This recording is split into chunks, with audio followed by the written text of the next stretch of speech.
Hello friends, welcome to my YouTube channel. Exercise 5.2 से question number 1 करेंगे।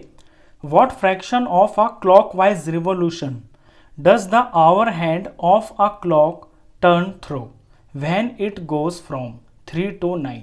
Question कहता है कि अगर घड़ी के अंदर जो घड़ी की आवर हैंड की जो सुई है ना, वो क्लॉकवाइज रिवॉल्यूशन करती है, यानी कि क्लॉकवाइज का मतलब है अपनी ही डायरेक्शन में चलती है जैसे घड़ी एक्चुअली में चलती है, तो 3 से 9 पे अगर वो पहुंचती है तो वो पूरे ये जो क्लॉक है इसका कितना फ्रैक्शन रिवॉल्यूशन कर लेगी, ये क्वेश्चन है। चलिए क्वेश्चन की शुरुआत करते हैं।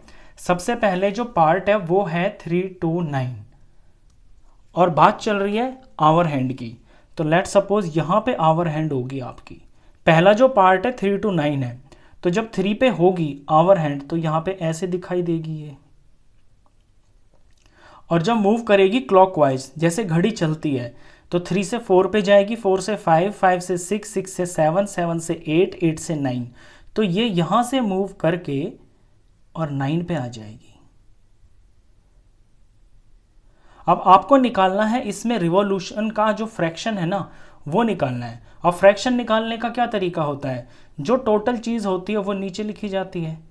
फ्रैक्शन यही तो होता है कि टोटल तो नीचे लिखा जाता है और जिस चीज का फ्रैक्शन निकाला जाता है वो वैल्यू लिखी जाती है ऊपर। अब यहाँ पे जो टोटल है यहाँ पे आपका एक सर्कल जिसके अंदर टोटल 12 काउंटिंग्स हैं। इट मीन्स 12 तो लिखा जाएगा नीचे और ऊपर लिखा जाएगा कि 12 में से कितने पार्ट्स इस सुई ने मूव किए हैं। अब 3 से 9 आप काउंट कर लीजिए कितने पार्ट्स मूव कर रही है ये। देखिए 3 से चलेगी तो 4 पे पहुंचेगी, 4 के बाद 5, 5 के बाद 6, 6 के बाद 7, 7 के बाद 8 और 8 के बाद फाइनली ये 9 पे पहुंच जाएगी।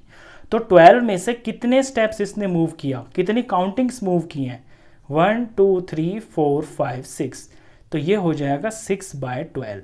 6/12 को हम काट सकते हैं, सिंपलेस्ट फॉर्म बना सकते हैं। दोनों 6 के टेबल में आते हैं, ये 6 1 जा 6 हो गया और ये 6 2 जा 12 हो गया। इसके बाद ये कटना बंद हो गई। इट मीन्स 1/2 रिवॉल्यूशन, यानी पूरे चक्कर का हाफ। अब हाफ ही तो हो गया ये, आप खुद ही देख लीजिए, यहां से यहां तक कि आधा ही तो चक्कर हो गया, आधा यहां पे हो गया। इस तरह से आपको बाकी के ये सारे पार्ट्स करने हैं। हर बार नीचे 12 ही लिखा जाएगा क्योंकि घड़ी के अंदर टोटल काउंटिंग्स 12 होती हैं और जितने स्टेप्स आपकी सुई मूव करेगी वो चीज ऊपर लिखी जाएगी, उसके बाद आपका आंसर आ जाएगा। बी पार्ट देखिए, बी पार्ट के अंदर 4 to 7, यानी 4 पे है सुई और फिर वो 7 पे पहुंच जाएगी। तो हम यहाँ पे पहले ये काउंटिंग लिख लेते हैं कि कितने स्टेप्स इसने मूव किए। 4 से चलना शुरू करेगी तो 5 पे पहुंचेगी, फिर 6 पे पहुंचेगी, फिर फाइनली 7 पे पहुंच जाएगी। तो इसने 3 स्टेप्स मूव किए हैं। इट मीन्स हमारा जो आंसर होगा वो होगा 12 नीचे और 3 ऊपर। अब इसको हम सिंपलेस्ट फॉर्म बना सकते हैं, ये दोनों 3 के टेबल में आते हैं। 3 1 जा 3 हो गया और 3 4 जा 12 हो गया। दोनों को मैंने 3 से डिवाइड कर दिया, इसके बाद कटना बंद, तो ये इतना रिवॉल्यूशन हो गया, यानी टोटल रिवॉल्यूशन का 1/4, 1/4 भाग।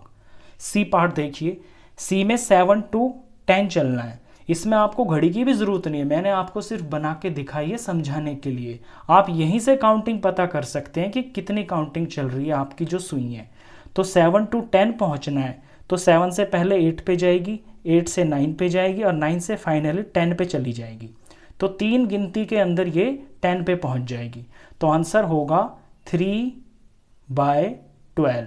12 इसलिए क्योंकि टोटल 12 है, 3 इसलिए क्योंकि 3 स्टेप्स चली है।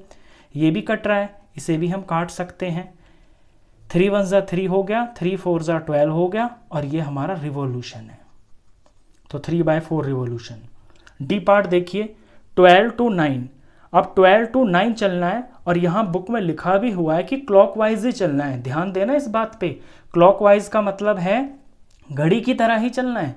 अभी जैसे कि आप 12 पे हो, ये है आपका 12 और 12 से पहुंचना है 9 पे, तो ऐसा नहीं कर देना कि 12 से इस तरफ गिनने लगो, ये उल्टी डायरेक्शन मानी जाएगी, एंटी क्लॉकवाइज।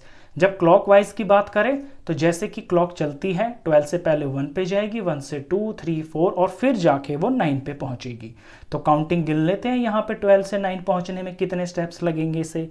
तो 12 से चलना शुरू होगी तो पहले ये 1 पे पहुंचेगी, फिर 2 पे, फिर 3 पे, फिर 4 पे, फिर 5 पे, फिर 6 पे, फिर 7 पे, फिर 8 पे और फिर फाइनली 9 पे पहुंच जाएगी।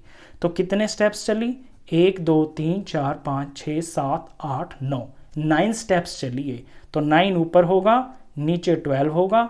ये दोनों मुझे कटते हुए दिखाई दे रहे हैं, 3 के टेबल में दोनों आते हैं। 3 3 जार होता है 9 और 3 4 जार होता है 12। 3/4 रेवोल्यूशन ये आपका आंसर है।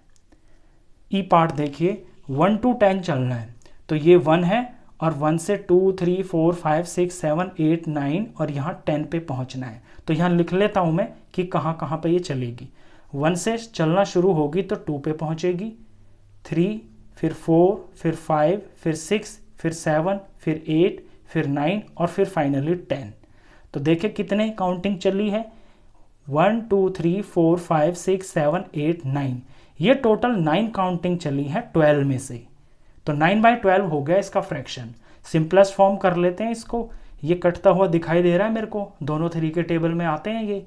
3 3 जार 9 हो गया, 3 4 जार 12 हो गया और ये हमारा रिवॉल्यूशन, यानी कि 3/4 रिवॉल्यूशन, यानी 4 में से 3 हिस्से चल चुकी है ये। जैसे ये पूरा एक हिस्सा हो गया, इसके 4 भाग कर दिए तो 4 में से 1 हिस्सा, 2 हिस्सा और 3 हिस्सा, इतना पार्ट चली है ये घड़ी के अंदर। लास्ट पार्ट है एफ पार्ट। देखिए 6 2 3 चलना है तो 6 यहाँ पे है और 6 से जब क्लॉकवाइज चलना शुरू करेगी तो पहले 7 पे जाएगी, फिर 8 9 10 11 12, फिर 1 2 और फिर 3 पे जाएगी। तो इसी तरह से हम काउंटिंग भी लिखेंगे। यहाँ पे 6 से चलना शुरू हुई है, 7 पे पहुँचेगी फर्स्ट स्टेप में, फिर 8 पे, फिर 9 पे, फिर 10 पे, फिर 11 पे, फिर 12 पे, फिर 1 पे जाएगी, फिर 2 पे जाएगी, फिर फाइनली 3 पे पहुँच जाएगी। स्टेप्स गिनते हैं, 1 2 3 4 5 6 7 8 9। यहाँ भी इसने 9 काउंटिंग्स को कवर किया है, टोटल है 12। तो 9/12 हो गया इसका फ्रैक्शन। इसे सिंपलेस्ट फॉर्म बना लेते हैं। ये दोनों के दोनों 3 के टेबल में आते हैं, 3 से मैं काट सकता हूँ इनको। तो 3 3 जार होता है 9 और 3 4 जार होता है 12। काटने का मतलब है किसी सेम टेबल के टेबल में ये आते हो। तो ये डिवाइडेड बाय 3 किया है मैंने दोनों को, तो 3 आ गया और ये 4 आ गया। ये इसका फ्रैक्शन हो गया और ये रिवॉल्यूशन है। तो रिवॉल्यूशन आपको यहाँ ज़रूर लिखना है। लास्ट पार्ट था, क्वेश्चन खत्म। नेक्स्ट क्वेश्चंस के लिए मिलते हैं नेक्स्ट वीडियो में। तब तक के लिए गुड बाय।